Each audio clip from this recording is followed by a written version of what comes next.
This is Trial Transcripts Exposed by Crime in Court with Heather. Raw courtroom reads with my commentary. Let's dive in. Hi, everyone. Welcome back to Crime in Court with Heather. This is Trial Transcripts Exposed. We are reading through the Delphi trial, Indiana versus Richard Allen, and we are moving past the testimony of Dr. Walla and his psychologist in while he was incarcerated at Westville Correctional Facility. And then we also heard in the last episode from Stephen Mullen, who's the former Delphi police chief. And today we're going to hear from Brad Weber, who is the white van guy. So if you've heard about the white van at all in this case, this is the white van guy. And then we're also going to hear from Brian Harshman, who his testimony is basically going to be like, well, I listened to every single one of Richard Allen's jail cell calls, and he confessed on this one and on this date, and basically how the correctional officers did it probably is going to be very similar. But Brian Harshman, I, if he's a trooper, I would assume he's with Indiana State Police. We'll find out. So that's who we're going to hear from today. Before we get into that, I do want to announce memberships for my channel. They are $2.99 a month only, and you get all of these things that I'm going to tell you. So first of all, you get 24-hour access, early access, or even more. So it might be more like 48 hours on some of these videos that you'll get early access to shows like this, Trial Transcripts Exposed, um, the corruption files, anything really, but not updates, because updates, those are just posted and put out. Those can be breaking news. So anything that is not really breaking news related is you're going to get first, at least 24 hours before the rest of the public. You also will get at least 5 or more posts per month. So you're going to get a weekly post. Every week, I'm going to ask you some post about either true crime, just general related, or related to one of the cases that we're following. Sometimes the Delphi case, sometimes, one of the corruption files cases, whatever it might be. Um, and in one of those polls, you're going to be able, if you're a Justice Insider, you can vote on one of the upcoming corruption files episode. So I'll give you a couple of options. You can also, anyone can also uh, email me or write in the comments below any kind of suggestion that you have for show topics, different kinds of series, whatever things that you are really interested in that you'd like to see on this channel. As a member, a Justice Insider member, you have exclusive rights to the third episode of the month, I believe it is. Or it's the second or the third corruption files of the month. You get to pick whatever the episode topic is. And then, additional to that, you get 4 custom emojis, you get loyalty badges for how long you stay on, you get for different segments of how long you've stayed as a member. You get member shout outs. So new members and member anniversaries and things like that will be shouted out at the beginning of episodes. And also, um, my favorite, I think the biggest takeaway that you get are 2 members only videos. Debunked and Dissected is a members only series where we go over junk science, basically. So the first episode, we did the read technique. That is actually a public video. You can go watch that on my channel anytime. I allowed that one to remain public, but everything after that is going to be members only. The second video in the members only series is about bite mark evidence, and we debunk junk junk science behind bite mark evidence. So, and we talk about the Bundy case in that episode as well, since he is one of the most well-known cases out there, who and one of the first that bite mark evidence was used to convict. And now we know it's junk science. So was his conviction really solid? I don't know. I kind of question that. So we talk about that in the bite mark episode, and the next Debunked and Dissected, we're going to go over eyewitness statements and how unreliable they are. We're going to break all that down. So definitely, if you're interested in that kind of thing, sign up. It's only $2.99 a month. I also, when I can, will be gifting memberships. So there's that. I would love to see more of a community out there and being able to talk and engage with these cases. So that is what I foresee as membership. So hopefully that interests you guys. And if there's something that you would be more interested in than what I just called off in that list, let me know because that would be helpful if there's things that maybe you would like to see. So, or maybe we could do like different levels and add some stuff, whatever you guys want. So that is my announcement for that. So let us move on to testimony. I'm going to shrink myself here. And we left off with Stephen Mullen leaving the stand. They did a, follow-up examination of Stephen Mullen. So we are going to just kick back into gear with direct examination of Brad Weber. And Mr. McClellan is going to be doing the questioning. Will you state your name, please? Brad Weber. Mr. Weber, you don't have to lean into the microphone. It doesn't amplify for us, so if you just sit back and speak up, we'll be able to hear you just fine. Okay, fair enough. Yep. All right, will you spell your last name, please? And he does. And Mr. Weber, are you a resident of Carroll County? Yes. Mr. Weber, I want to draw your attention to State's Exhibit 5. Can you see your residence on this map? Yes. And is this your house here? Yes. And is this your residence at the end of a private drive? Yes. And the private drive is off of 625 West. Is that correct? Yes. I want to take you back to February of 2017. Where were you employed? Subaru. What shift at Subaru did you work? First. Can you tell me the hours of operation for first shift for Subaru? Normally, it's 6 to 2:30. And Subaru is located where? 5500 State Road 38 East. I'm going to show you what's been marked as State's Exhibit 310, and will you take a look at this document? Yes. Is that you in the front page of the document? Yes. Is that your ID work number on the front page of that document? Yes. What does the second page of the document display? What does it show? Clock in and clock out times.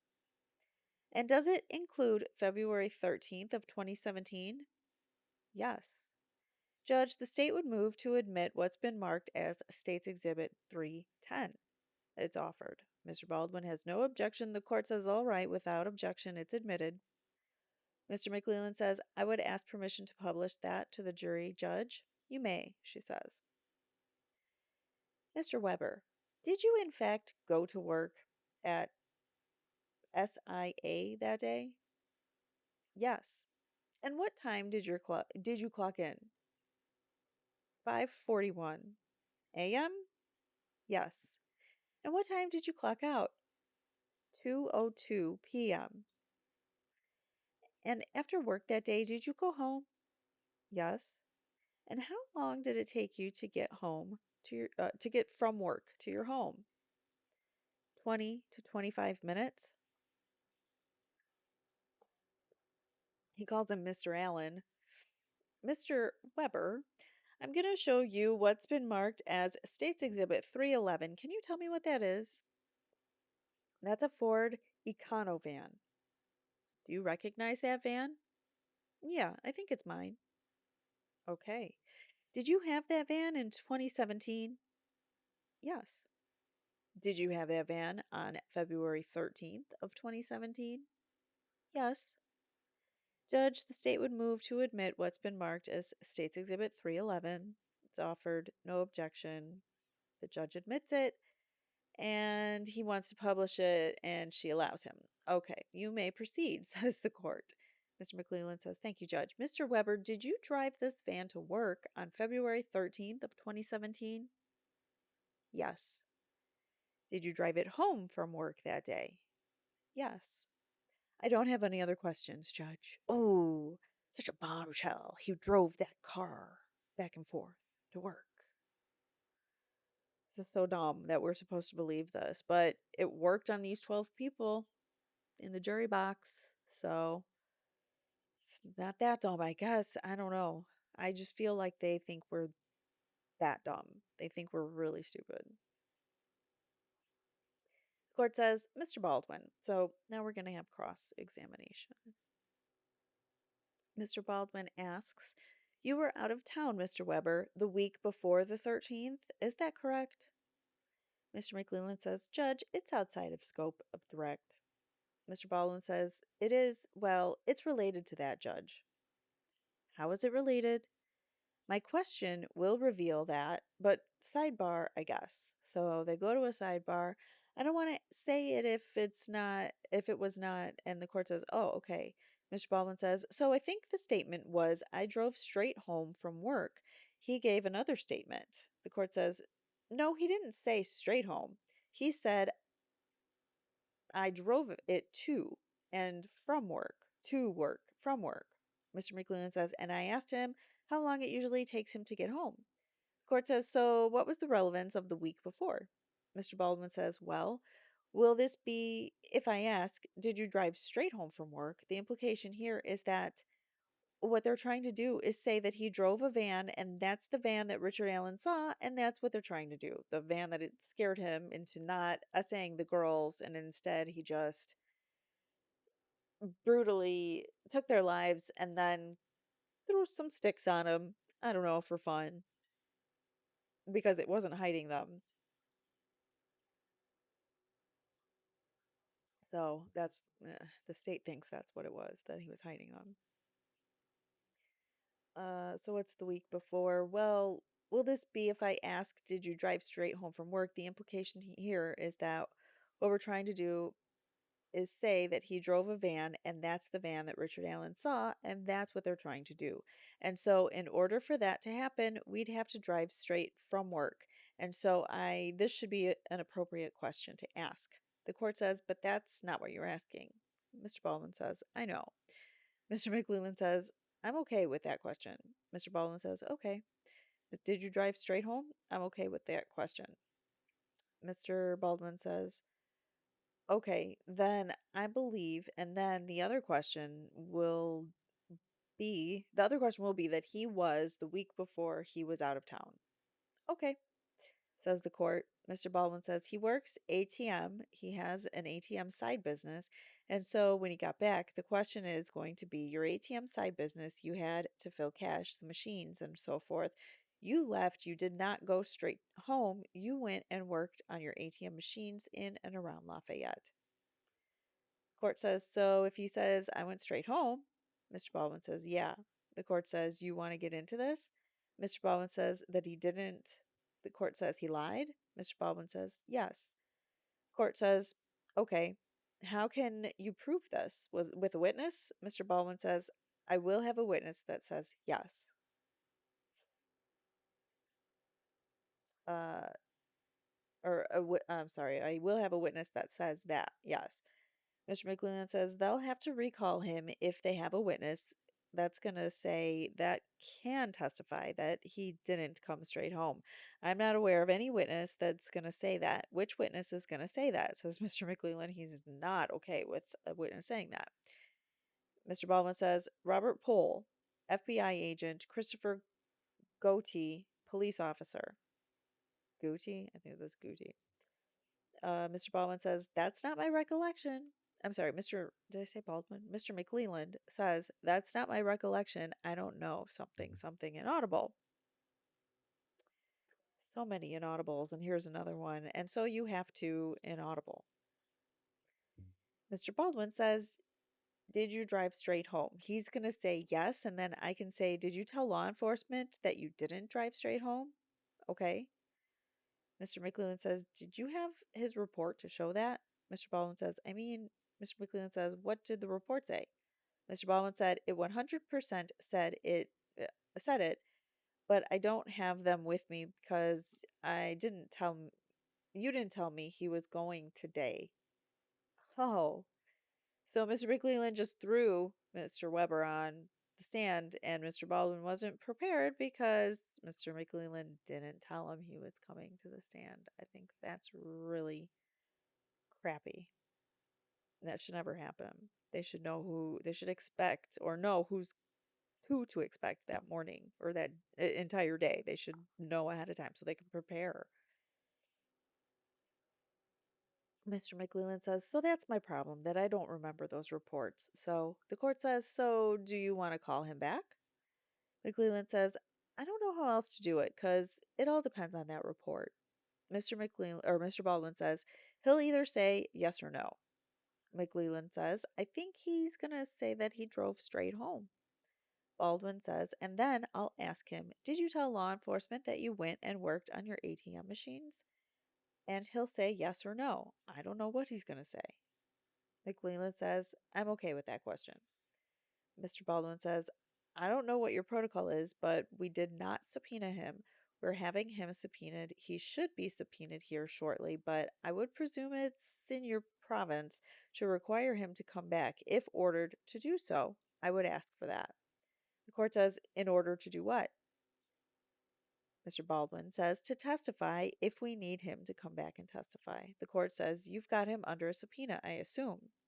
Mr. Baldwin says, we don't, but we should have him here in a second. We'll just see how it goes. All right, thank you. Sidebar conference over. They talk over each other a lot, and there's a lot of inaudibles. Mr. Baldwin continues his cross examination.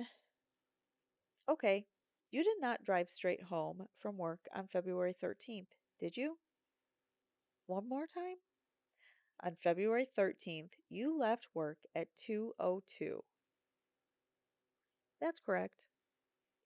You didn't drive straight home, did you? You went and worked on your ATM machines? That's not correct. No. You told law enforcement officers around February 17th or February 18th, just 2 days later, after the girls were murdered, that you went and worked on your ATM machines right after work before you went home.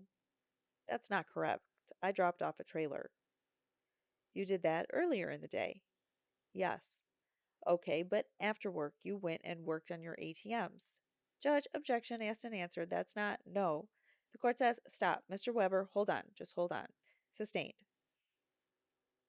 Mr. Baldwin says, Judge, I'm going to hand him a subpoena if that's okay. The court says, that's fine. Mr. McClelland, oh, I'm sorry. Were you done? Mr. Baldwin says, I am. Thank you. The court says, okay. Mr. McClelland says, oh. Court says, Mr. McClelland? Mr. McClelland says, what was he handed, Judge? I'm sorry? A subpoena. A subpoena. Oh, I'm sorry. Sorry, Judge. I didn't see it. I don't have any other questions, Judge. The court says, does anybody on the jury have any questions for Mr. Weber? No response is indicated because he was not on for very long and didn't really say much. All right. The court says, all right, thank you, Mr. Weber. You may step down. And Mr. McClelland, I understand your next witness is rather lengthy. Mr. McClelland says, yes, Judge, there's 2 hours at least of audio that we'd like to play for the jury, and then there's going to be direct and then cross-examination, and so I do believe it's going to take the better part of the morning or afternoon. Court says, okay, all right, well, ladies and gentlemen, we'll go ahead then and recess for the evening while you go on about your business, then the rest of the afternoon and evening. Okay, so she admonishes them. I'm not going to read it all. Let's read this portion here. Jury is out of the room. The court says you may be seated. So, is there anything that we need to discuss outside the presence of the jury? No, Judge, says McClelland. No, Your Honor, says Baldwin. Court says, can we have a sidebar then, please? The court says, okay, so I understand this is then the state's final witness for tomorrow? Mr. McClelland says, yes, Your Honor. Court says, so we'll be doing the morning and then you'll be prepared to get started tomorrow afternoon? Mr. Baldwin says, yes, ma'am. Court says, perfect, great, okay. The jury vans are outside and they've been told that there's no time to waste. It's just leave this building, go straight to the vans and get out of here. We had people on the vans and circling, so I don't know what that's all about.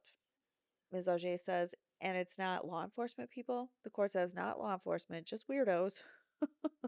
We've had weirdos circling the hotels as well, so we've increased the security on hotels. Don't know who they are. We're getting their police are taking photographs of plates and stuff and running them, making sure that inaudible coming in here. You haven't noticed anything around your homes or businesses or anything. Mr. Rosie says, I haven't been home, none around my business. The court says, none around your businesses. Mr. Rosie says, a lot of cops. Court says, or homes or anything like that. No, not at all, says Miss OJ. Mr. Rosie says, no, and I've been. The court says, okay, yeah, and I just. Mr. Baldwin says, we're fine. Court says, kind of keep your head on a swivel. Officer Drew Yoder says, hey, we're still on record, Mr. Rose. So he's kind of trying to quiet the gallery down because everybody, gallery, galley, whatever you call it, uh, everybody was being loud. But they're still on the record, and the court reporter still needs to hear, so shush. Mr. Rosie says, yeah, you tell him to the court officer. The court says, I don't know who that was. That might have, was it Scott? No, it was Drew Yoder, says McClelland. Oh, yeah, says Rosie. From the Carroll County Police Department, says McClelland. Oh, okay, yeah, they picked up on that. Okay, so anything? Mr. Rosie says, thank you. The court says, anything else that we need to? Mr. Baldwin says, we'll be moving to dismiss per the usual you have after the state has, oh, I assumed that you will, rested. So after the state rests, they always ask the defense, almost always, and it's pretty much like an error on the lawyer's part if they don't ask for a dismissal based on whatever their strongest points of, dismissal are. And almost always the judge outright denies it. So it's not going to do anything, but they have to for appellate purposes. All right. Mr. Baldwin says, I'm kidding, I don't do that anymore. It's a waste of time. We'll be moving to dismiss. He says it's a waste of time. I don't know. So then Ms. Diener says, this is something inaudible Friday. Mr. McClelland says, he gave it to me.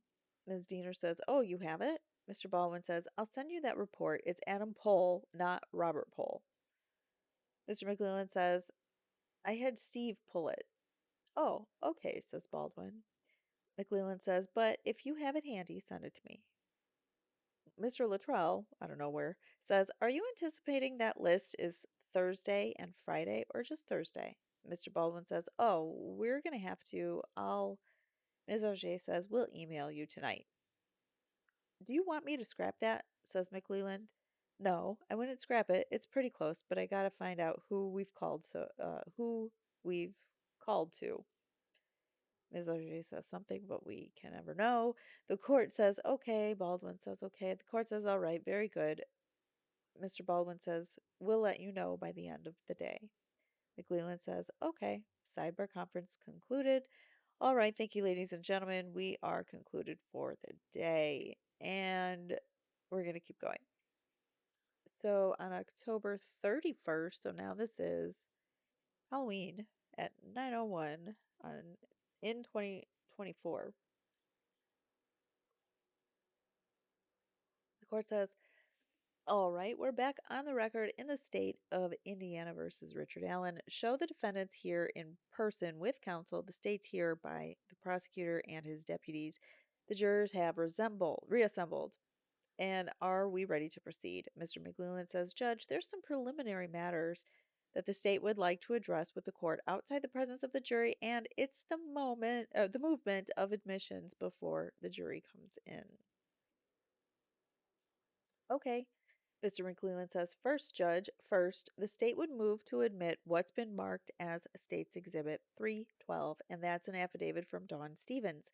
We believe that she's going to testify tomorrow, and so we'd move for that admission. The defense has a provided copy. Defense exhibit or the state's exhibit 312 is offered. Mr. Rosie says, I'm going to object. I know, I mean, the best evidence rule. She's not been called and I'm not calling her. So I don't know what they're talking about in terms of her being called tomorrow. Mr. McLeland says, sorry, Judge, I misspoke. Mr. Rosie says, I said we're going to rest at lunch, or they're going to rest at lunch. Ms. Diener says, different.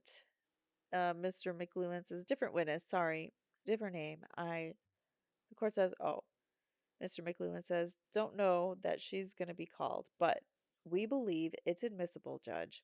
It's an affidavit. It's an affidavit of business records or the ongoings at the DOC, and so we move for this admission as a business record and an affidavit. Mr. Rosie says, Judge, I don't recall seeing this on the exhibit list, and I know that this is a document that we have seen before. I think it was at the hearings up in Fort Wayne at the end of July, so I acknowledge that was here. That was here, says Baldwin and the court. Mr. Rosie says, oh, I'm sorry, maybe it was here. Excuse me for that, but I'm going to object on the basis that it wasn't offered up as an exhibit on the trial exhibit list that I'm familiar with, and the witness is not here. So they're trying to admit a document that was never admitted prior to trial starting and use it for evidence, and so that they don't really have a fair chance to evaluate it and rebut it. The court says, any response? Mr. McLeland says, Judge, I don't recall if it's on our exhibit list or not. Like Mr. Rosie said, it was admitted in the 3-day hearing. The defense has had it. I don't recall. Obviously, our exhibit list is several hundred exhibits long, so I don't recall if it was specifically on that list or not, Judge. Court says, well, I guess I'm less concerned about whether it was or wasn't on the list. I mean, the defense has clearly had this as an exhibit potential, so you're familiar with the contents of it? Mr. Rosie says, I am. I've deposed her and I can call her. I'll call her as a witness, just from a simple or a practical standpoint. She's available. Court says, okay.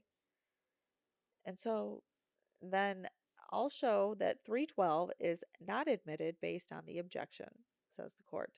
Mr. McLeland says, thank you, Judge. When the court's ready, Judge, I'd like to move on to the state moved to admit states exhibits 306 through 309 yesterday, and I don't know if we got it to it on the record because we had a sidebar, and what those are 4 pictures of Richard Allen taken from the extraction of Richard Allen's phone. We had a discussion about the state providing the date of those pictures to the defense. We talked to Christopher Cecil, who did the extraction. It's going to take him a lengthy amount of time to be able to determine those dates, and so the state was not able to provide that to the defense. The defense objected on relevance. The state would move to admit those without the dates.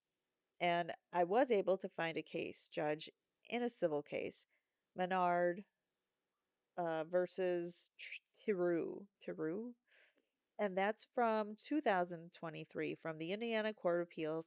And it talks about admitting pictures, and in that case, the plaintiff had admitted pictures. It was a fall in a parking lot, and the plaintiff admitted pictures that were not taken on the day the fall occurred. Were not indicative of the scene on the day that it occurred, and those were admitted as relevant for the jury to consider, and so I think this applies. Even though we don't have the dates, the state believes these are relevant to show what Richard Allen looked like before he was arrested for these offenses, and so the state is going to move to admit those. I've got the case, a copy of the case for the court, one for the defense, and the state would move to admit those without the dates into evidence. Those exhibits are offered. Ms. Auger, will I give you a minute to review the case? Ms. Auger says, thank you. I appreciate your honor. Mr. McClellan says, Judge, we can address it after lunch and give the defense time to read it. I don't have a problem with that. But I was only able to research the case or the matter last night, and so I did not provide it to the defense before right now. Thank you, says Ms. Auger. Mr. McLeland says, but just before we rest, Judge, I would want to address it again, please. The court says, okay. And it was 305, I'm sorry, 306 to 309? McLeland says, Judge, why don't I just give the court the exhibits? Because whether or not they're admitted or denied, I want the court to have them for sequencing purposes, one, and just for the record in this case. Huh? Court says, okay. Mr. McLeland says, I move to admit them, so the court says, okay, all right, so perhaps when we take our break, Ms. Auger says, would it be possible to do it towards the end of the lunch hour so I can kind of, the court says, of course. Ms. Auger says, take a look at that. Thank you.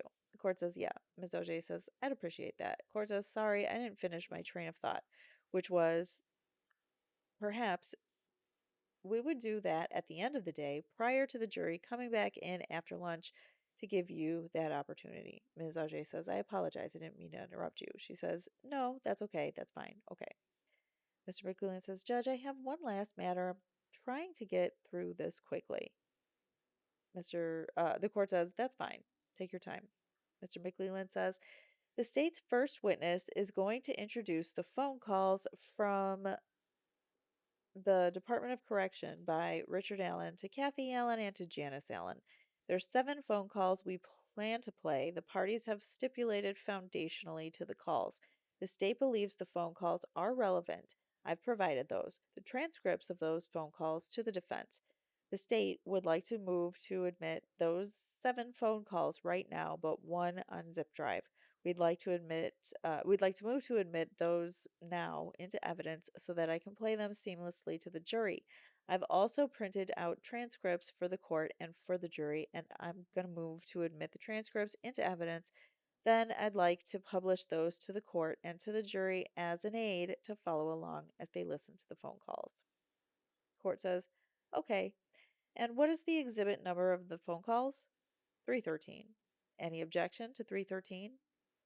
Judge, yes, there is an objection, says Rosie.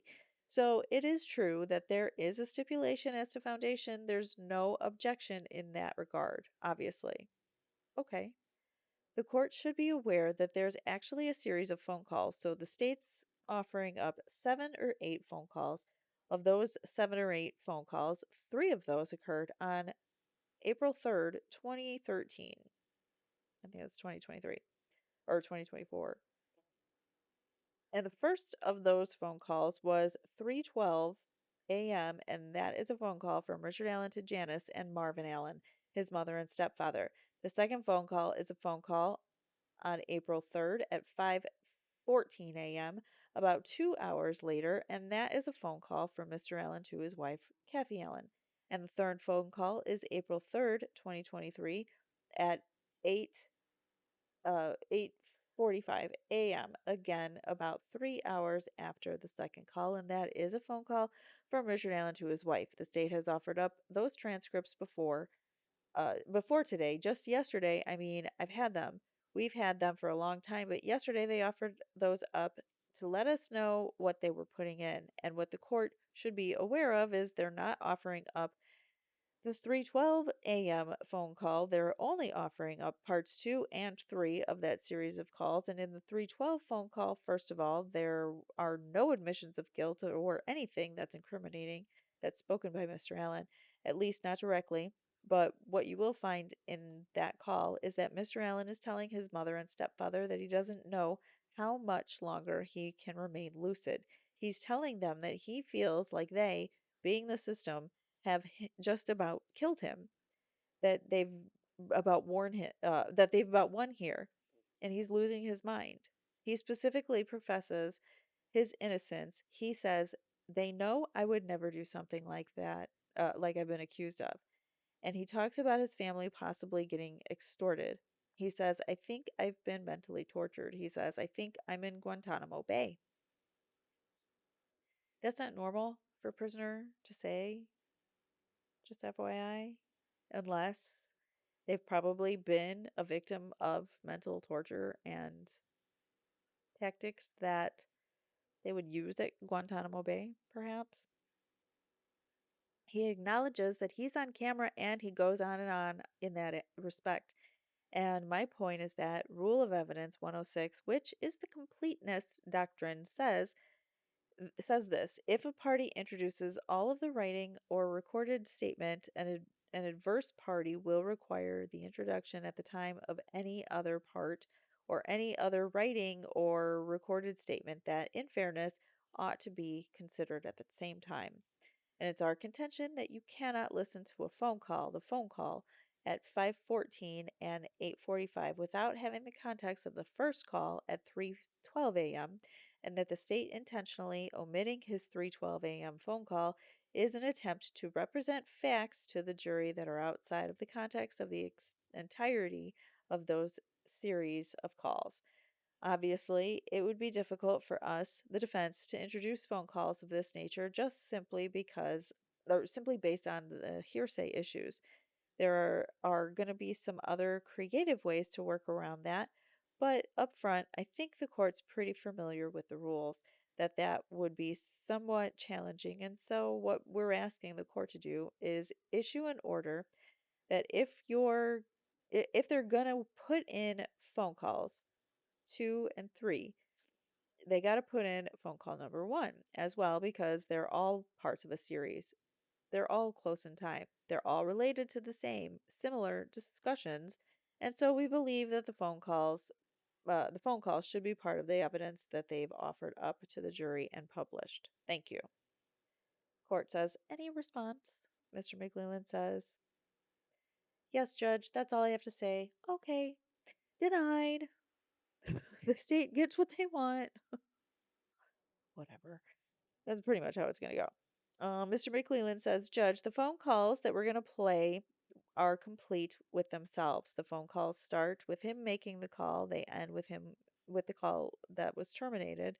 So they're not incomplete phone calls. If you go by Mr. Rosie's theory, then every phone call he makes at the DOC is going to have to be played. And that's not the intent of the rule. We are playing the complete phone calls from those dates and times and we think are relevant.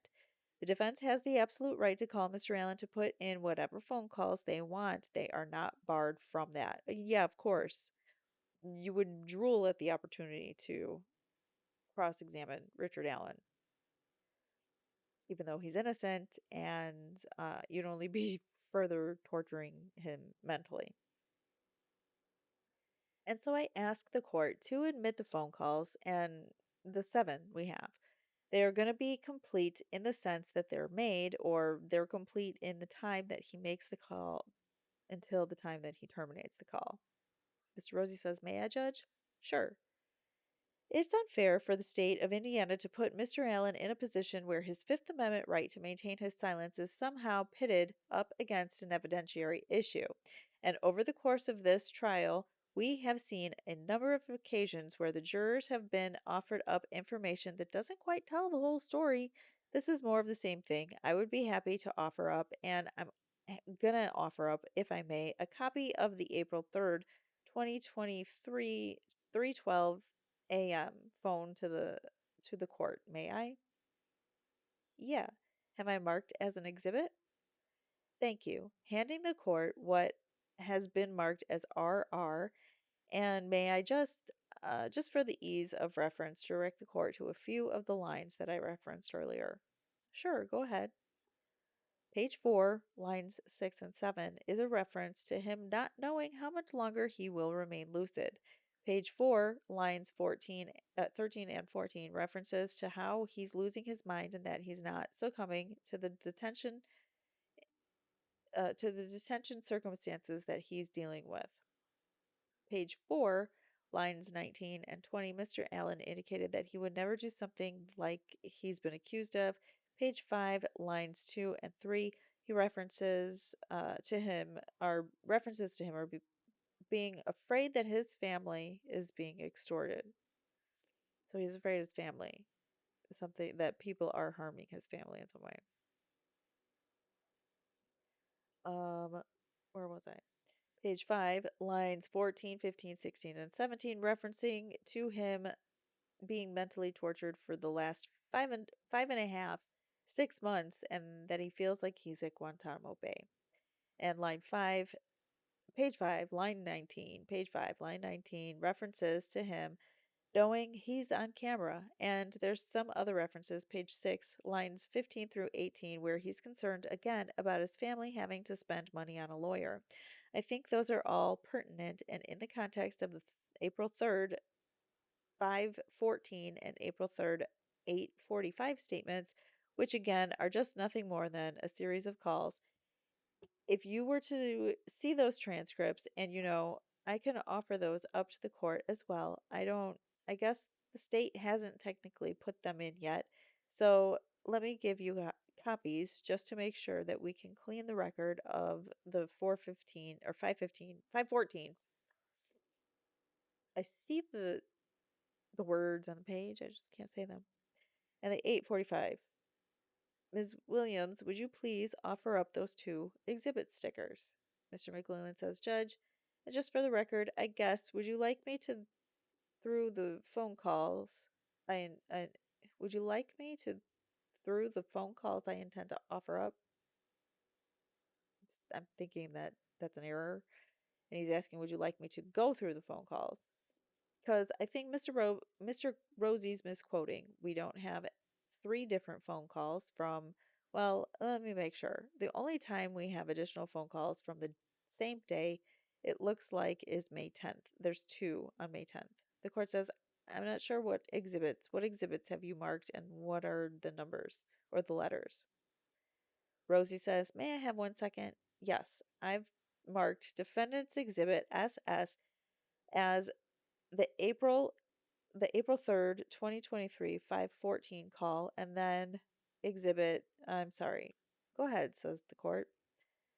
Exhibit TT is the April 3rd, 8:45 a.m. call, May 1st, or may I continue?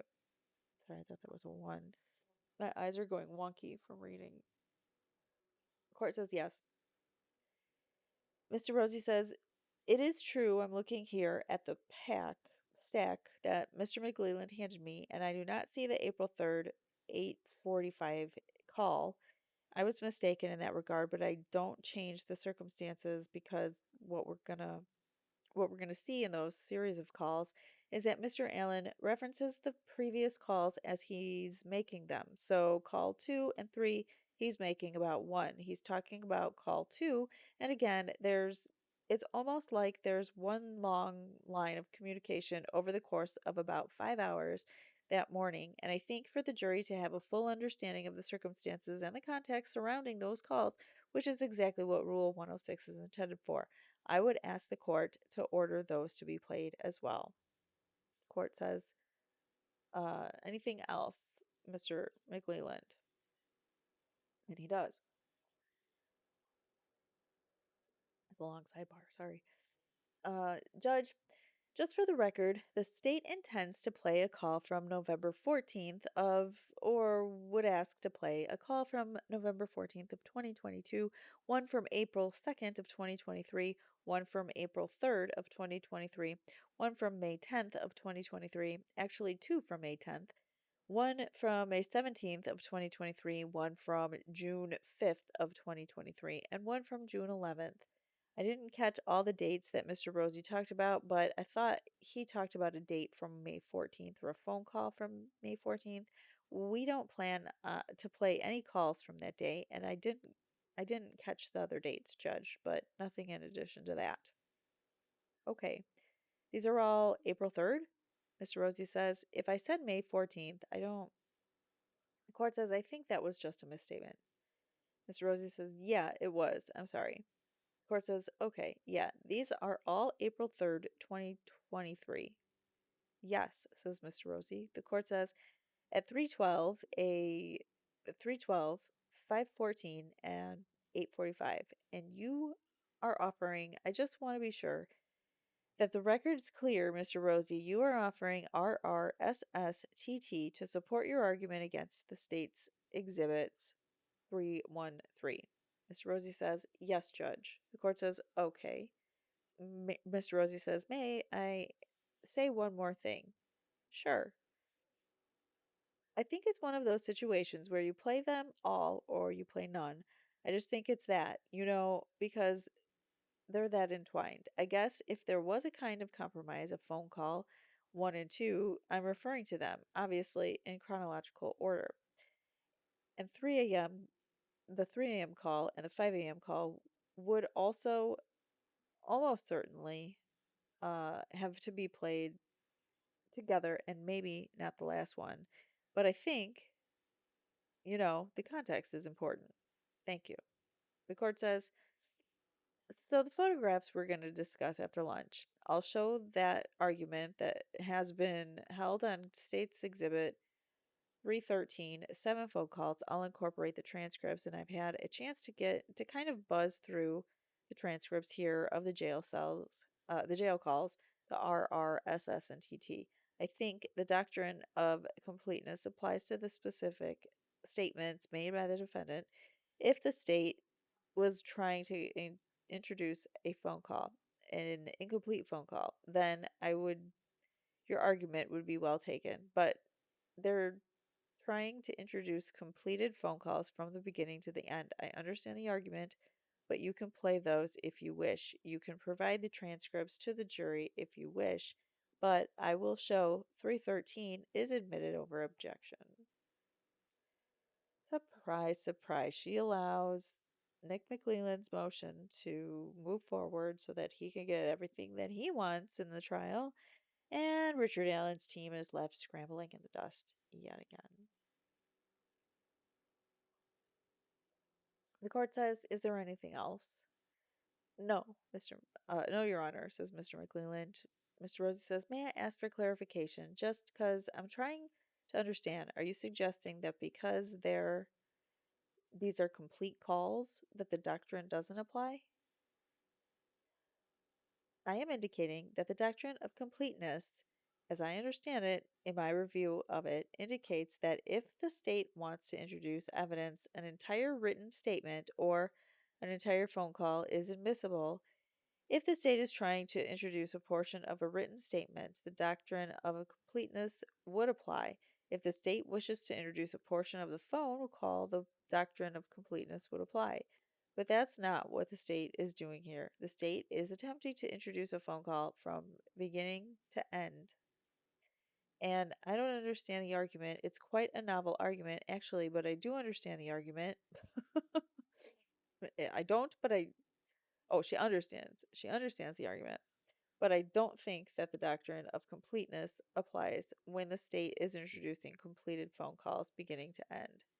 Mr. Rosie says, but the rule says any other writing or recorded statement. It's right in the rule. I mean, that's in fairness ought to be considered at the same time. So it clearly contemplates other non-related recordings or statements. I mean, that is the text of the rule. I understand that, sir. Judge, says Mr. Baldwin. The court says, and I'm looking at the case law. Mr. Baldwin says, Judge, I don't know because you're kind of getting this stuff, right now. I think the other argument, there's kind of two arguments. The one that Mr. Rosie focused on, and then the second one he kind of threw in there at the end is Rick references call number one, and that's going to be confusing to the jury as to what was call number one, who he did, who did he call, why did it really happen, any certainty that would be fair for the grand jury to not know the answer to the question by listening to the phone call. So I think that's a second argument that needs to be addressed. The court says, I've made my ruling. Thank you. Is there anything else? God, she's so awful. Mr. Baldwin says, Judge, I'm sorry. I wanted to clarify too, when you said that we can bring it in, does that mean that you think that we can bring that call in without what? That doesn't make sense. When you said that we can bring it in, does that mean that you think that we can bring that call in without Mr. Allen testifying or that we can bring it in? That's up to you. That was very oddly worded. All right. Well, I'm asking if we can bring it in without him testifying. I didn't want to clarify what you said, what you meant. That is entirely up to you, sir. Okay. Is there anything else from the state? No, Your Honor. Thank you. Is there anything else from the defense? No, Judge. Thank you. Okay. I don't recall the date that the state offered 289, the Google search. Yes, Your Honor, says McClelland. The court says, is there any additional argument on 289? No, Your Honor, says McClelland. Ms. Auger says, yes, Your Honor. Your Honor, first of all, the business's record certification that was provided from Google does not contain any information about the proposed document that the state is seeking to admit. The document the state is seeking to admit is a police report by Detective David Vito outlining certain internet searches. States Exhibit 289, which is a business records affidavit from Google, contains no such searches and so they will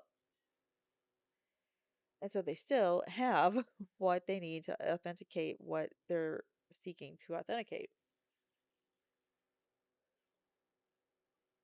God, my mouth is getting so dry from reading. And my nose is still stuffed up today. I don't know why. Like, I feel okay. And then I start recording, my nose stuffs up. I don't understand it. Okay, says the court. McClelland says, I'll have to review that, Judge. I thought those were in there. I gotta admit, I don't have it in front of me at the moment. So I guess I would just ask for a recess on that issue until lunch and I'll look at it on the break and verify that I gave them the right copy of the certification and whether or not it's in there. Court says, okay, so this after lunch as well? Mr. McClelland says, please, Judge, thank you. Ms. O'Shea says, I have other arguments. We can do them all after or at lunch if you want. The court says, yep. Ms. O'Shea says, okay. The court says, are we ready then to bring the jury in? That was a long sidebar. McClelland says, yes, Your Honor. The court says, are we ready to bring in the jury, Mr. Rosie? Yes, ma'am. Gentlemen, the bailiff say, all rise. And the bailiff says, thank you. You may be seated. So the jury enters, and the bailiff says, thank you. You may be seated. Court says, I'll give you a second to, oh, sorry, I'll give you a chance to get all settled in over there, folks. I know you've got a lot of paperwork and folders and everything. All right. Well, welcome back, ladies and gentlemen. It's nice to see you back in this morning. I hope you had a pleasant evening. The attorneys have indicated they are ready to proceed, and as we have parted company and you've had access to your electronic devices, I will again ask you a series of questions to ensure your continued compliance with the court's directive. So if you recall, these jurors are sequestered. It was I want to say a 6-week trial, but don't quote me on that. So they were sequestered and they were going from Monday through Saturday. Their week was. They had a half day on Saturday. On some occasions, they would allow them to have their electronic devices and things of that nature. So they would get those back in order to communicate with family and stuff, but not every night. So um, this particular day, the evening before, they actually did have their electronics. So she continues on saying, ladies and gentlemen of the jury, have you read, seen, or heard any media accounts concerning this case? All jurors answer in the negative. Have you discussed this case with anyone? All jurors respond in the negative. Have you permitted anyone to discuss this case with you? All jurors respond in the negative. Have you conducted any research into this case? They all say no. And finally, has anybody persisted in attempting to discuss this case with you? All jurors respond in the negative. The court says, again, ladies and gentlemen, I appreciate your continued compliance with the court's directives. Mr. McClelland, you may call your next witness. Mr. McClelland says, thank you, Your Honor. The state of Indiana would call Indiana State Police Master Trooper Brian Harshman, please. And the witness is sworn in. So Brian Harshman is Like I said, he's going to be going over all of the confessions on the phone calls. So he's probably going to be on the stand for a while. So I'm not sure if we're going to complete his testimony. We're going to try. I want to get it done so we can start the defense's case in one episode. I don't want to kind of split it up, if you know what I mean. So I'm going to try to get through all of his. And if it's a longer video, it just might be a long video. So apologies for that up front. All right, so the master trooper, Brian Harshman, is called. He's sworn in and all that stuff. Mr. McClellan says, Master Trooper, before we get started, he's got to do his little spiel about the microphone. It's not for recording or it's for recording purposes, but it doesn't amplify for the audience. Blah, blah, blah. You understand? Yes, sir. Okay, little louder. All right, little louder than that, 'cause it's hard. I'm hard of hearing. State your name, please. Brian Harshman. And will you spell your name for me, please? He does. There's his last name. And how are you employed? I'm employed with the Indiana State Police. How many years have you been employed with the Indiana State Police? I was hired in July of 1994 and I was appointed in December 4th, 1994. So 30 years. Were you in law enforcement prior to being employed by the state of Indiana? Yeah, Indiana State Police? I was not. When you were hired on by the Indiana State Police, did you go through any kind of special schooling or training to become an Indiana State Police trooper? Yes. Tell me about that. Well, when you're hired, you go through the Indiana State Police Academy, which is in Plainfield, Indiana. Again, I went from July to December of 1994. Upon upon your graduation, then you're sworn in and appointed an Indiana State Police trooper. So you go to an academy for a couple of weeks or whatever, and then you're a trooper, pretty much. And at some point, well, let me back up. What's your current rank with the Indiana State Police? I'm a master trooper. So, Master Trooper Harshman, at some point, did you become involved in the investigation of the death of Abby Williams and Libby German? I did. Do you know when you became involved? Approximately April of 2020. And at some point during your involvement, your role became the phone guy. Is that right? Yes, the phone guy. Oh, because he had to monitor all the calls. Tell me about that. Well, after Richard Allen was arrested and held awaiting trial, it was it became pretty it became evident pretty quickly that there was a large volume of communications from him to his family and others. So law enforcement was monitoring those communications and in an effort to streamline the extreme volume of information that was coming in, I sort of appointed myself the person that was going to track or keep track of all Richard Allen's communications. When you say his communications, what do you mean? His communications from where? From the county jail, where he was initially held, to the DOC, and then currently back to Cass County Jail, where he's currently at. I'm sure he was at Cass County during the trial so that they didn't have to transport him um, for all those days. Those communications involve telephone conversations, video chats, text messages, back and forth. I want to focus on the phone calls. How many hours of phone calls have you listened to? I'm approaching somewhere near the area of 700 total phone calls. And how long are each of those phone calls? The phone calls generally will not last longer than 30 minutes. The majority of them are probably that long.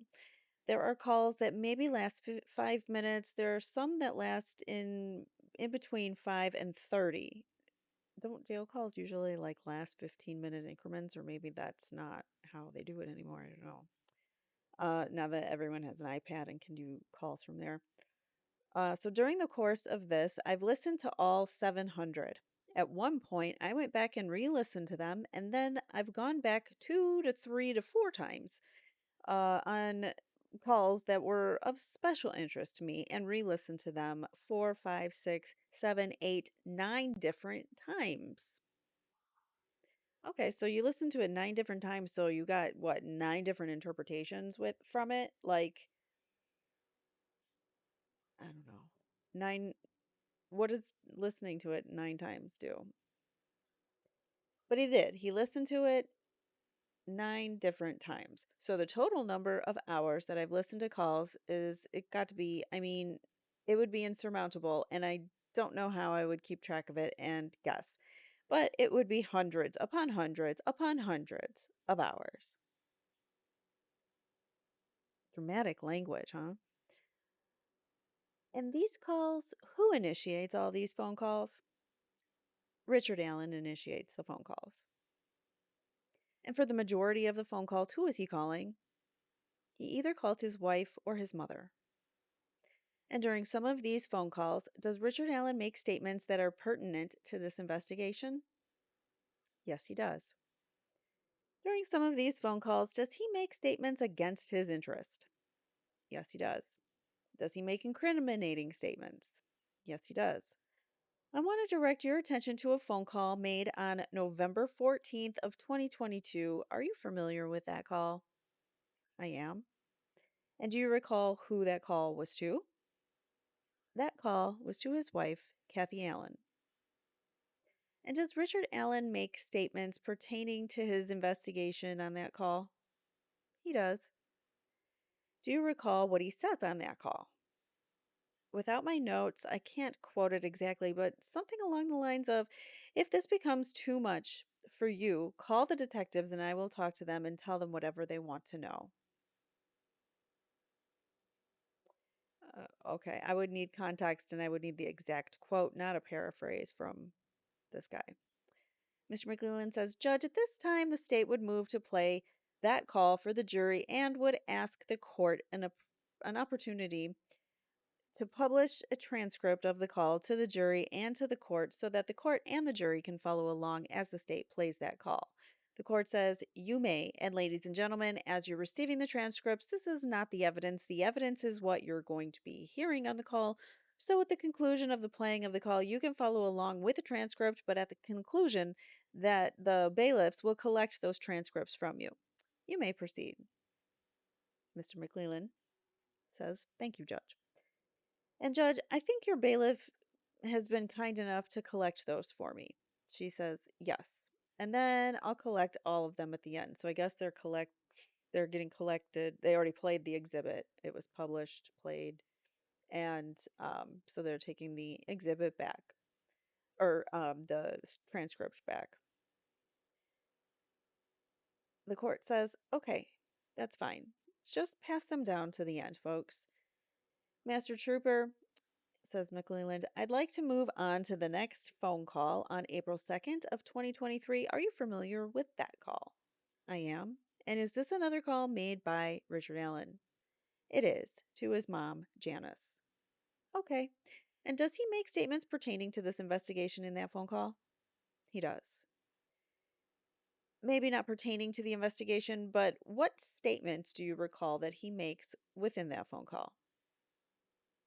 Again, I don't have the exact quote, but he confesses to killing Abby and Libby.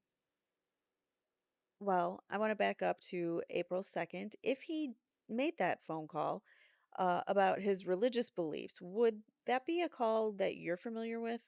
Oh, yes, it would. Oh, yes, it would.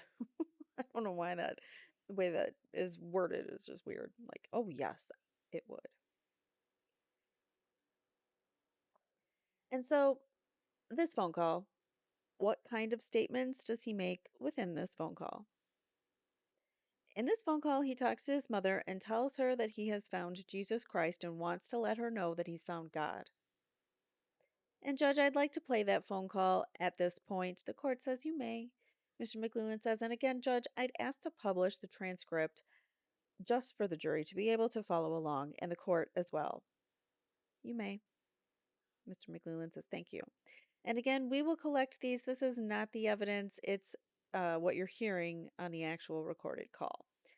That says the court. The judge, says the court. McClelland says, and judge, permission to give the witness a copy as well so he can follow along. The court says that's fine. So Brian Harshman gets his own copy. They play Exhibit 313 and then they collect everything back up again. So, Master Trooper Harshman, I want to move on to a phone call from April 3rd of 2023. Are you familiar with that call? Yes, sir, I am. And that's the call you're referring to where he makes statements incriminating statements. Is that correct? That's correct. And this is a call the next day after the previous call we just heard. Is that correct? Correct. Judge, I'd like to play that call and now do the same process, publish a transcript to the court and also to the jury, please. She says you may. They play it. Then he asks, Master Trooper, I'd like to now move on to one of two phone calls from May 10th of 2023, the first being at 11:05 a.m. Are you familiar with that call? I am. And again, it's a call from Richard Allen to Kathy Allen, his wife. Is that correct? That's correct. Mr. McLellan says the state would now ask to play that call and to go through the same process of publishing the transcript with it as an aid for the jury to follow along. The court says you may. It is published. Part 313 is published in part. It's all Exhibit 313, but there's different clips to 313. So that's why it keeps repeating 313 is published. The next question, Master Trooper, I'd like to move on now to another phone call on May 10th of 2023 at 11:15 a.m. Are you familiar with that call? I am. Again, is it another call between Richard Allen and Kathy Allen? Is that number 4 or 5? Number 5. I think that's Janice, isn't it? Or am I wrong? My notes indicate that's between Richard and Kathy. Okay. Would you have any reason to dispute that? No. Judge, the state would move to play this phone call and publish the same to a transcript of the same to the jury and to the court as an aid for them to follow along. The court says you may. McLellan says thank you, Judge. They play it. Master Trooper, I'd like to move on to a phone call from May 17th of 2023. Are you familiar with this phone call? I am. And this is a phone call between, I believe, Richard Allen and Kathy Allen. Is that correct? Correct. I'd like to play that now for the court, Judge. You may. And I'd ask to go through the same process like to be able to publish a transcript to the court and the jurors so they can follow along to assist them in listening to this phone call. The court says you may. And again, ladies and gentlemen, the transcript is not the evidence, it's what you're hearing on the call. And Master Trooper Harshman, before I play it, I misspoke. I think this is a phone call between Richard and Janice Allen. Is that your recollection? Yes, that's what I'm seeing. Okay. Janice Allen is who? Richard Allen's mother. They play or publish it for the jury. They basically play the recording. And then Mr. McLellan says, Judge, I'm sorry. I think this is the wrong phone call. Judge, I'm going to ask the court to come back to that one. I'm going to have to, apparently, the wrong phone call has got recorded or put on that exhibit. And so I'm going to move on to the next one, if that's okay with the court. The court says the May 17th one. Yeah, that's not the May 17th phone call though. The court says, okay. Mr. McLellan says the phone call that got put on the zip drive and the wrong phone call got put on the zip drive, and so I'm gonna have to look for it on our break. Court says, okay. Mr. McLellan says, and get you the correct phone call. And so what I'd like to do, Judge, is move on to the next phone call. That is the June 5th phone call. The court says, okay. That's embarrassing in the sense that it's, proving that they're not prepared for the cross examine or for direct examination of this witness. Um, okay, so the court says, so do we need to collect the transcripts? Mr. McLellan says, yes, collect those, Judge. I'm sorry. Court says, I'm sorry, Mr. Rosie. Mr. Rosie says, I'm gonna ask if you'd have him collect those. The court says, yes, we'll collect those. He says, thank you. So they're collecting. They handed out the transcript to the correct phone call, but the the drive that he's working off of has the incorrect phone call, so they don't match, and they shouldn't have the transcript in their hands, especially if they're not playing the clip right there. Next question from Mr. McLeland is Master Trooper. Obviously, it was the wrong phone call from May 17th, so I'll look into that. Or the wrong one got put on the exhibit, but I'd like to move to the June 5th of 2023 phone call. Are you familiar with that phone call? I am. Is that a phone call between Richard Allen and Kathy Allen? That one would be yes. McLeland says the state would move to play the phone call at this point and publish a transcript to the jury for them to be able to follow along. The court says, you may. All right, you may proceed. They play it, and then the next question is Master Trooper Harshman. Finally, I'd like to move on to the phone call from June 11th of 2023. Are you familiar with that phone call? Yes, sir, I am. This is the phone call between Richard Allen and Kathy Allen. Is that correct? Yes. Judge, the state would now move to play that for the jury and publish the transcript for the court and the jury to follow along as an aid. She says you may, and it is done. Then the court says, thank you for collecting the transcripts. Mr. McLeland says, thank you, Judge. Master Trooper Harshman, while listening to those hundreds and thousands of hours of phone calls from Richard Allen, have you gotten a sense of his behavior? And what I'm asking is, have you gotten a sense of his rate of speech, the speech patterns that he uses, his demeanor? So they're going to counter argue that Brian Harshman is somehow like a behavioral analyst or something, and he can just read people's cues somehow and know if they're acting normal or not because they're going to try to say like he was faking it or whatever. But this witness says I have. So he has spent enough time listening to Richard Allen that he absolutely knows his personality and everything. He's got it down pat. He could do impressions if he wanted to, right? I mean, what the hell is this? And so you've listened to all those calls all the way back since October of 2022, I think you said. Is that right? That's correct. And during the phone calls you heard today with the incriminating statements, how would you describe his demeanor during those calls? Judge, I would ask a preliminary question. The court says, you may. Mr. Rosie says, Trooper Harshman, is it accurate to say that you don't have any specific education in the field of psychology? Thank you. Yes, sir, that'd be accurate. Mr. Rosie says, and you don't have any specific education in the field of speech patterns or pathology or anything like that, do you? That would be correct, too. Mr. Rosie says, Judge, I'm going to object. He's not qualified to render an opinion about speech patterns and context and behaviors. Thank you for objecting, even though it's probably going to get denied.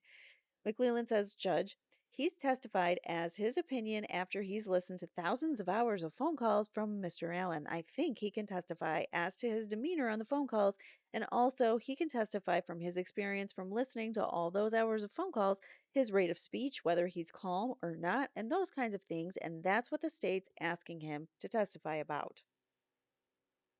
Overruled. That is absolute garbage. He's not an expert in this. He shouldn't be testifying to any of what he's about to testify to. Mr. Rosie says, thank you. Oh, can I have another? Yes, sir. Can I have another as I bend over and get another spanking from you, Judge Goal? God, I hate her. Okay, so moving back to testimony, uh, Mr. McLeland says, and so, Master Trooper Harshman, how would you describe his demeanor during those phone calls that you heard today? Calm, subdued, solemn.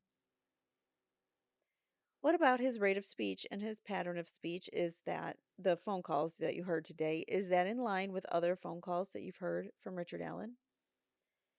Yes, I believe it's consistent. So his voice and his tone are the same in most of his calls, I guess. And so when he's making those admissions to his family, is he using the same tone, rate of speech, speech pattern as when he talks to his family about those matters, about other matters? Sorry. I would agree with that. So his tone is the same. So he's not like getting agitated when he's talking about it. One could also argue that maybe he was sedated, and that's why he was so calm and subdued. Maybe he was on Halidol, huh? Maybe Halidol made him that way during these phone calls. But I digress. And he does talk to his family about other matters during phone calls, correct? That's correct.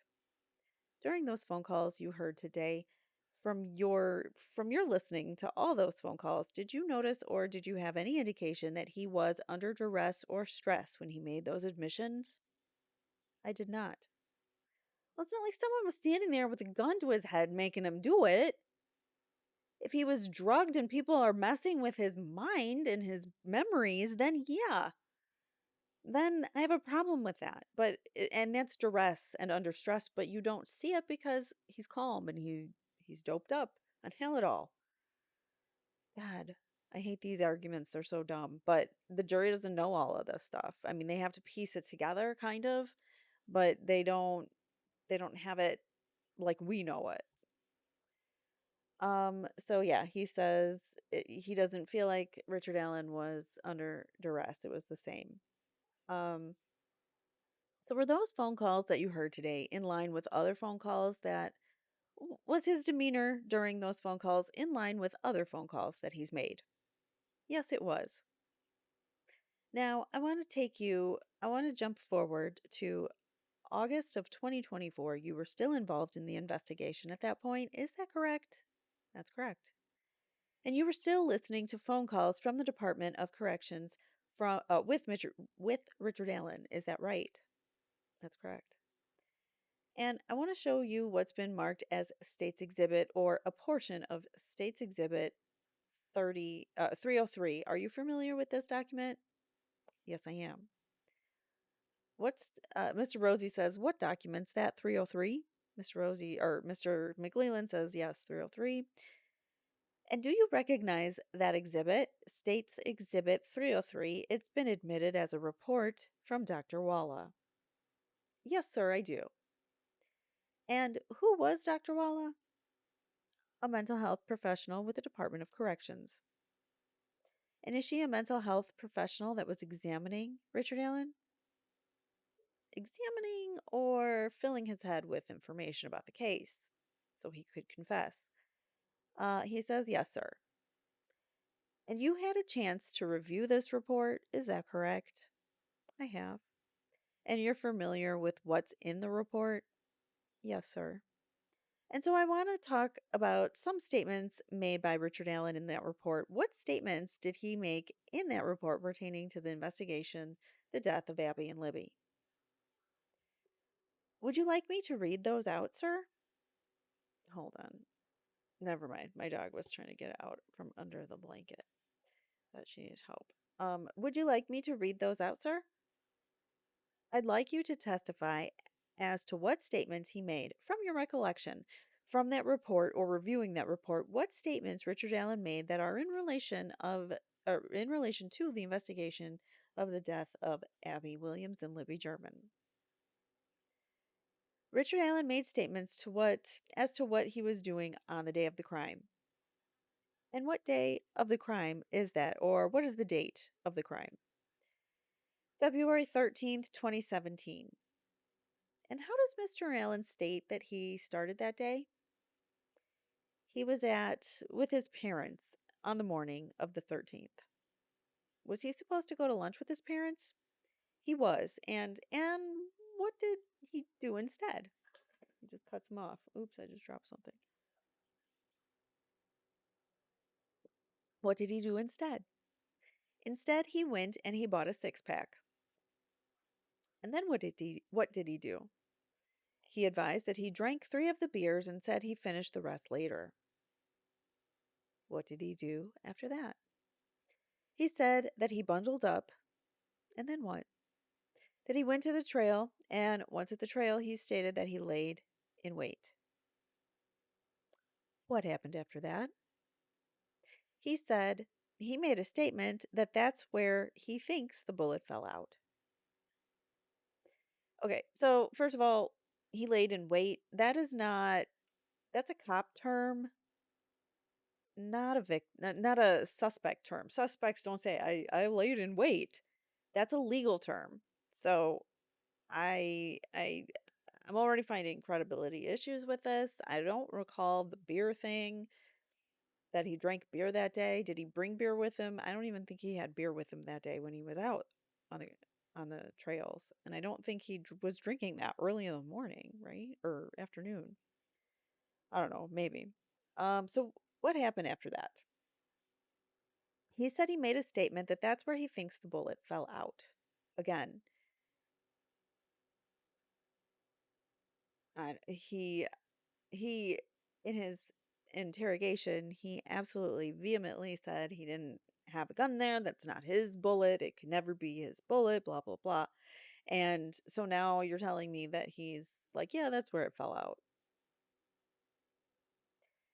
Does he make a statement about that? That about seeing before that, about seeing the girls? Oh, yes, sir. I'm sorry. I'm okay. Can you tell me about that statement? He said that he saw the girls and followed them onto the bridge. He mentioned at that point that he was doing something with his gun and stated that that's when he thought the bullet fell out. What did he say next? He's just doing something with his gun? What is that? He's just doing something. What does that mean? So he stated that he ordered them down the hill. Oh, I'm sorry. That was the answer. What did he do next? He stated that he ordered them down the hill, of course, because the down the hill video. And what were his intentions when he ordered them down the hill, according to his statement? According to his statement, he thought they were older than what their actual ages were, and he was going to R the girls. What happened next, according to his statement? I got a question, Mr. McLeland, if you don't mind. Do you mind if I'm having trouble with my glasses or the light or something, so it's hard to read. So I didn't know if I could like use like a light on my phone, or I don't want to keep missing lines. I can't see very well. I totally relate to that because my eyes haven't been not good in my later years as my strangely enough, as my autoimmune diseases and health issues have deteriorated, it's like also made my eyes go wonky when I read too much. Anyways, Judge, I don't have a good solution for that, says Mr. McLeland. The judge says, do you want to use the light on your phone? Says the court. The witness says, is that okay? She says, that's fine. What a moron. McLeland's like, Judge, I don't have a good solution for that. The court's like, just use your light on your phone. Like, you dumbass. The witness says, okay, thank you. Mr. McLeland says, I don't have a good solution, Judge. I'm sorry. Master Trooper Harshman, do you have sufficient light at this point to be able to review the document? Yes, sir. Thank you. And so the last question we talked about, he ordered them down the hill. We talked about his intentions. After he spoke about his intentions, what did he speak about next? His intention was to R the girls, and he thought that they were older than their biological ages. And then he said that he saw a van which scared him and caused him not to follow through with the R-ing of the girls. He said that seeing that van caused him to cross a creek and then cut their necks. Is anyone buying this crap? Anyone? What did he say next? He indicated that he wanted to make sure they were dead, and he reported covering the bodies with tree branches. Um, I know I probably don't need to point it out, but that van supposedly was Brad Weber, the last witness, who scared him into crossing the creek and then cutting their necks. What did he do when he exited the trails? He said he exited the area by keeping off the trails as not to be seen, and he returned to his vehicle, which was parked by a nearby building. Master Trooper Harshman, you had an opportunity to review that report when it was disclosed to the state. Is that correct? Yes, sir, I did. And as you reviewed that report, what stuck out to you? It was the first report where I had seen him explain details of the crime that he alleged that he committed. So, first time we're getting details. And one specific detail stuck out to you. Is that correct? That's correct. Tell me about that. The detail where he said he saw a van that scared him and forced him to cross the creek stood out to me. Prior to this, did you have any information about the person who killed Abby Williams and Libby German had seen any vehicle? I had not. What did you do once you got that information? Well, got a hold of the investigative group and the command, let them know, obviously, and that I picked that out. I think maybe even Investigator Mullen may have seen it too. So, Stephen Mullen, who we also heard from in the last episode, right after Monica Wallace's the completion of her testimony. But it occurred to me that if that indeed was true, that the only person that would have seen the van, if a van was there, would have been Libby and Abby and the person that killed them. So that's what they're going with. That's their evidence that Richard Allen killed him, the van. Did you follow up on that information? I did. Just for FYI purposes, talk of a white van was already out there on social media and being spread by some of the content creators and in chat rooms and things. And as we know, Dr. Monica Walla was on the outside world getting all that information and bringing it right to Richard Allen in his doped up state and telling him facts of the case. Maybe she said something about a white van to him, and that's what triggered this. Or maybe this is a statement or a report. Maybe none of this is true. Maybe nothing in here is even true. Or it was all spoon fed to him while he was being brainwashed into believing that he actually did this. What did you do to follow up on that? I knew that the area where the van would have been was 625 West. I believe it's a gravel drive that dead ends at a residence that the Webbers live at. And van, he's the only white van ever to be near that area, apparently. It couldn't be a different white van. It's got to be Brad. Like, just the amount of insanity for us to like make these gigantic leaps that the cops made. Like logical people don't make those leaps. But anyways, so at this point, you thought that there may be information involving that drive or the vehicle may have been on that drive. That's correct. And so at and that is the private drive that goes back to the Weber residence. Correct. So what did you do to follow up on that? I looked for reports that had been completed prior to me getting this information, located reports that, well, let me back you up. Did you look up to see who lived at that residence? I did. That's kind of how I identified it. But yes, I looked to find out who lived there. I didn't have to look, obviously. Investigator Mullen and a lot of the investigators knew that it was the residence of the Webbers. But but cars can drive past parts of this trail, can they not? So, I mean, can do they not see, is it not possible that a white van could have gone somewhere else along this supposed journey? I don't know. When you say the Webbers, who do you mean? I can't remember the mother that I want to say Kay Weber maybe. I'm not sure if that's right, but her son, Brad Weber, is also somebody that stayed there some. Well, did you run a BMV check on Brad Weber to figure out what vehicles he owns? I did. And did you find that he owned a van? I did. Tell me about that van. What kind of van was it? It was a 200 Ford Econoline van. If I show you a picture of State's Exhibit 311, is that the van that Brad Weber owned? Yes, sir. After you gathered that information, what did you do after that? As I said, went through old reports that had been completed by other officers early on in the investigation and got those reports that involved Brad Weber. Were you able to review those reports? I was. And did those reports include Brad Weber's work history? They did. And what did you find out about Brad Weber on February 13th, 2017? According to his work history, he clocked into work at 5:41 in the morning and clocked out at 2:02 p.m. on Friday the 13th, 2017. After reviewing that report, did you interview Brad Weber? Yes, I did. And what did you learn from the interview with Brad Weber? Let me back up. Who was present at the interview with Brad Weber? Myself, Investigator Mullen, and Brad Weber. And when you interviewed him, what information did you gather from that interview?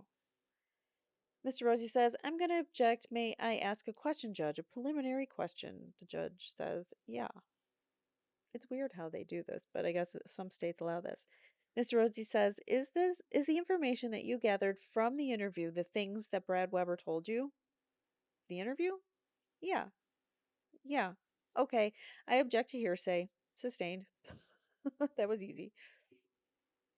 Did you get an opportunity through that interview did you get an opportunity in that interview to confirm the information about his work history? Yes. And did you confirm that what vehicle that he owned, the Ford Econoline van? Yes, I did. Now, the reports you reviewed before you went to interview Brad Weber, did they mention anything about the van he owned? They did not. You received the reports pertaining to February 13th of 2017, is that correct? Correct. In any of those reports that you reviewed, did any of those reports indicate that Brad Weber drove a van on February 13th of 2017? Absolutely none of them. Were any of the reports that you reviewed, to your knowledge, made public? No, I do not believe so. But you had a leak somewhere, because somebody was leaking things on the state side, including the white van info, could have been, maybe Dr. Waller was the leak. Maybe she was. Maybe in the ears of other people. I don't know. If she was doing what she was doing, as it was, she's already unethical, so you never know. Um, where was I? All right, so were any of the reports, to your knowledge, posted on any kind of social media? I do not believe so. After you interviewed Brad Weber, what did you do? I compiled a report of the interview and submitted it to the case management system for approval. Did you make a report close in time to these actions that you took? I believe it was just within a few minutes. And if I give you your report, would that help you refresh your recollection of the next step that you took after you interviewed Brad Weber? Yes. Mr. McClellan says, Judge, may I approach the witness? The court says you may. Do you recognize this document as your report? I do. And was it made close in time to the actions that you took in August of 2024? This is not the copy that has when I returned it in. This is not the copy that has when I turned it in. It just has when it was printed. So I'm not exactly sure of the date, but I believe I recall the interview taking place on the 8th and the report being turned in just within 4 or 5 days later. Does that paperwork that I gave you accurately reflect what's in your report that you turned in? Yes, it does. And would that help to refresh your memory or your recollection about what happened after you interviewed Brad Weber? Yes. Judge, I would ask permission of the court for the witness to review and report to refer to blah, blah, blah. Start over. Judge would ask permission of the court for the witness to review that report to refresh his recollection about what happened after he interviewed Brad Weber. You may. Trooper, when you're done reading to yourself, just look up at me so I know you're done. Fair enough? Yes, sir. Okay, sir. I'm going to take your report back. Did that report help refresh your recollection about your steps that you took next? Yes. And so after that, after you interviewed Brad Weber, did you look at other information in the investigation? I did. Tell me about that. What did you do? I contacted First Sergeant Cecil. We already read his testimony a while back. Why did you contact First Sergeant Cecil? Because he had done the analysis on Libby German's phone. And what information were you trying to gain from containing First Sergeant Cecil? Contact. Oh my God, I'm sorry. What information were you trying to gain from contacting First Sergeant Cecil? I was trying to establish a timeline of when the video recording began, when the girls. What video recording are you referring to? I'm sorry, the video that Libby German recorded on the Monon High Bridge that had Abby Williams and Bridge Guy on it. That real short video that I've analyzed way too many times. And um, it does not say that be a gun as they say it does, but it sounds like you have to go down, something along those lines, because the path goes downwards. Um, and this is the video from Libby German's phone. Correct. And have you viewed that video before? I have. Have you viewed that video in its original format? Yes, sir. You guys remember after trial when stuff started or not leaking, but trickling out like to the public, and there's a comparison, and I know I've done a video of it in the past. If I can find it, I'll link it. But it we did a comparison of the pictures of what the state put out as their bridge guy video, and then compared it to the actual raw file of it. And bridge guy looks much taller and bigger in the raw file, and in the file that they released to the public, he's like shortened, looks fatter, like shorter, all the stuff.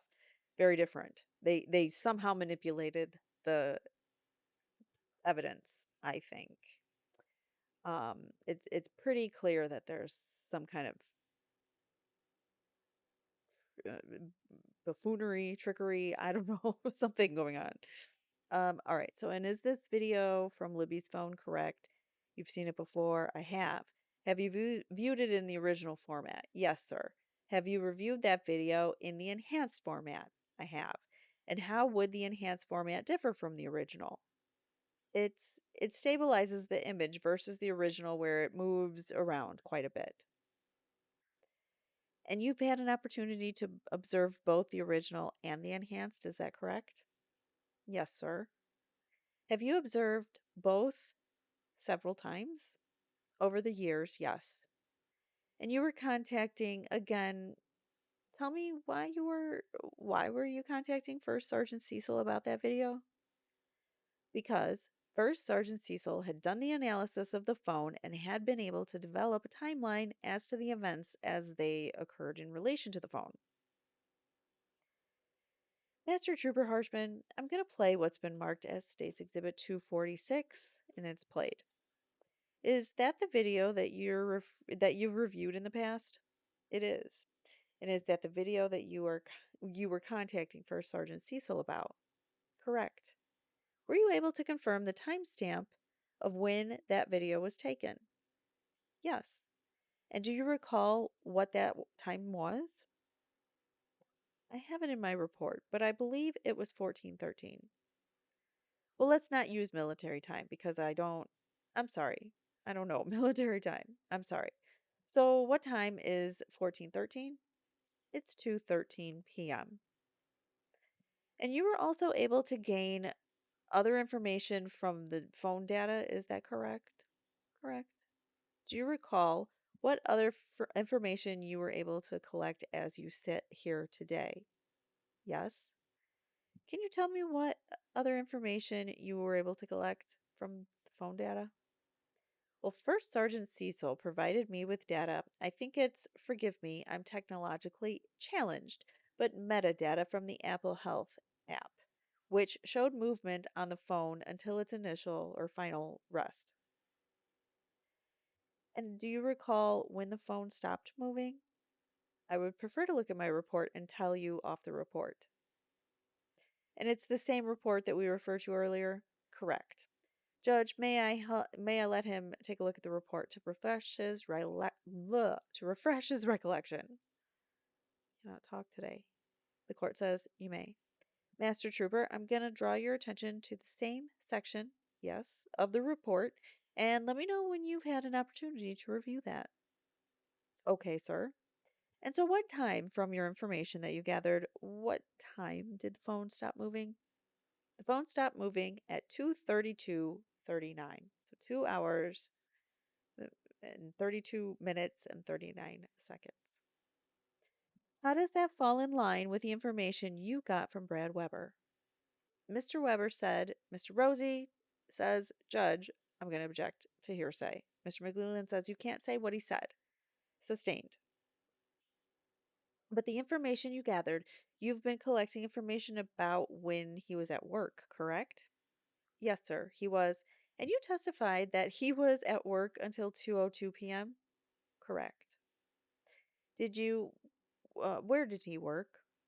He worked at Subaru in Lafayette. Did you gather information about how long it took him to get home from work? I did.